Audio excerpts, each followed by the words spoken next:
said it. What did I say, boys? What did I say about Billy? He wore a hoodie for the first 2 quarters.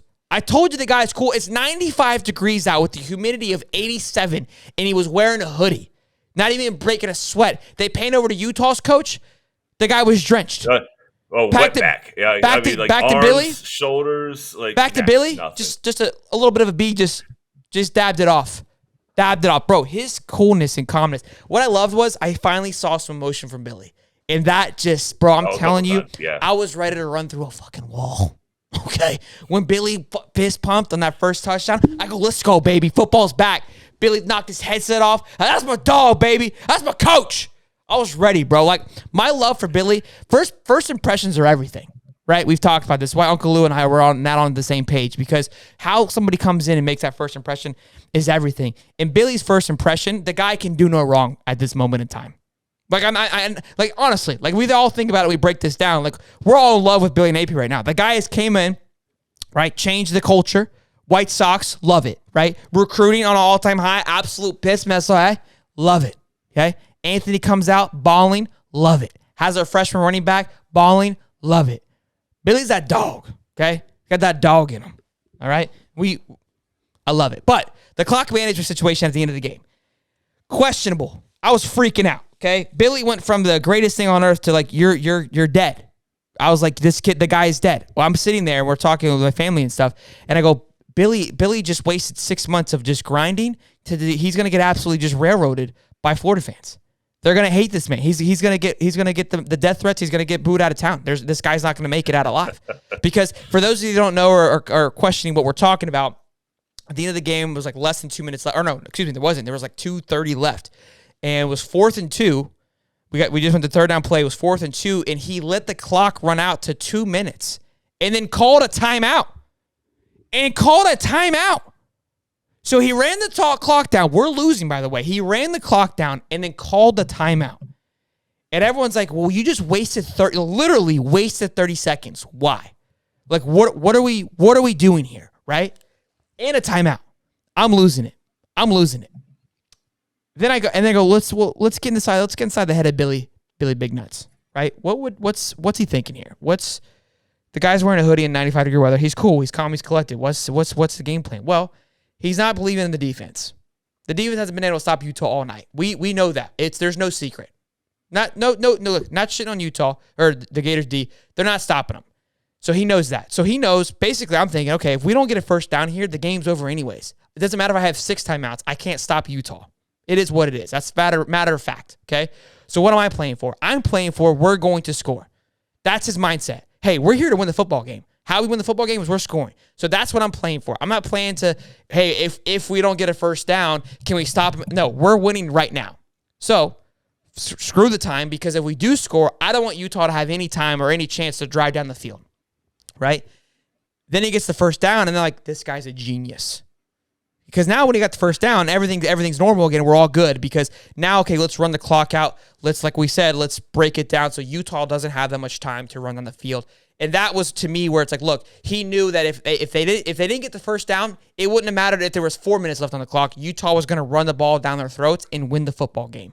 So if you as a coach accept that, it honestly makes the decision-making that much easier, right? We're playing as like a what if. He's playing full steam ahead. And honestly, if as a fan, I want that in a coach. And I said all day yesterday on the stream, I said, what's gonna separate Billy from Utah is because Billy hasn't been here in a while. They believed in Billy. And that to say something to us is like, this guy has the control on the team. He has it harnessed to where they believe in what he's doing. I'm sure there was some frustration at the time, but after the fact, it made sense. Now, they almost went down and scored. They got like 6 timeouts anyways. Utah did. The refs were just handing out timeouts to Utah to give them every advantage they could. Didn't matter. But yes, it was frustrating at first, but that's my thought. Steve, did you have a different takeaway on it? Am I crazy? Am I pulling things out of my astronaut suit here that shouldn't matter? Pulling things out of your astronaut suit. Yes. So look, I mean, at the time, it felt frustrating. Like, why are you taking timeouts at the 2-minute mark? But to your point, the guy knew that if he had to score there. And I think what he's doing is he's getting the right play, not even the right play, but the right 3 plays in a row to where if they get out there, they make one play, it doesn't go well, they can keep the tempo.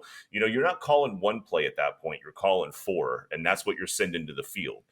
And I think at that point, like you know that you've got to get that touchdown in order to give yourself the buffer, and you want to put yourself in the position to eat away as much of that clock as possible. You don't want to give them, a full, minute, in 40 seconds. Like they ended up giving them a minute and 25 seconds. It almost felt like they scored too fast. It almost felt like did. The offense But dialed it up too quick. There's a line there too. You can't keep that in your head too. Like, hey, how do we run time? You don't want to waste your time. You know what I mean? Like, you at some point you got to keep driving. You can be concerned. You have to have a little belief that your defense can get it done. Because you don't want to sit there like, wow, I have 2 seconds left and I have 2 downs that I waste because I was trying to run the clock out. Like, no, don't do that. I don't think it's a 4-minute offense. There is a strategy in football. I mean, the 2-minute offense is obviously a scramble to come from behind, and how do you operate within 2 minutes in order to get yourself into a position to score for whatever you need, 7-3, whatever the case may be. It's a 2-minute offense. We've all heard of it. But there is a 4-minute offense. A 4-minute offense is, what if I score? How do I not give the opposing team too much time? How do I soak up the 4 minutes? So because when you get the ball with 4 minutes left, I'm probably going to score. Yeah, I got you. How do you burn 4 minutes? How do I burn the 4 minutes and get the score that I need? So, and I think that's what that was. That was a 4-minute offense that he ran, and he felt like, look, at the 2-minute mark, I'm gonna call in 2 to 3 to 4 plays. Richardson already knows what they are, and this is our goal. You don't turn away the score. You just don't simply do that. But you also plan it out. It was a running play, if I'm not mistaken, that got him that. So they were planning to keep the ball on the ground. They weren't putting that ball up in the air. They wanted the clock to run. You just don't turn the touchdown away. So in that scenario, you just got it faster than you wanted it. But I understand where his mindset is. The 4-minute offense is a thing. He just got the touchdown faster than I think he had anticipated. So with the minute 24 left, I think that's a healthy amount of time where they shouldn't have drove down the field like they did as easily as they did, because they still had like a good 30 seconds when they're in the red zone. So they moved fairly easily. And again, that's where the defense has to be better, obviously. The play calling needs to be a little bit better. And I don't think they left too much time. Everyone's asking about the extra timeout. What happened is that a Florida player got his helmet knocked off. And I know they usually call like a player's timeout. Like, it's like when somebody gets hurt or injured, right? They fall to the ground. It's an injury timeout, so it doesn't count. The helmet one, I typically thought they pick it off and run off the field. They don't call a timeout for that. Inside 2 minutes. So if you lose your helmet in college football, that player is required to get off the field. Yes.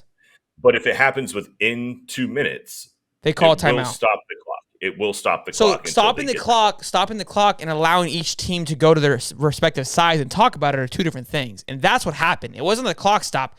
They had a huddle, I'm pretty sure. And then came back, and then that was where I was confused, because I was like, how do they have another timeout here? Because it was like 30 seconds. And I was like, that was huge. That extra timeout was huge, because if that doesn't happen, I mean, it doesn't matter. The ending is irrelevant, but it wouldn't have been as we wouldn't have had Weekend at Bernie's. So honestly, I prefer the alternative.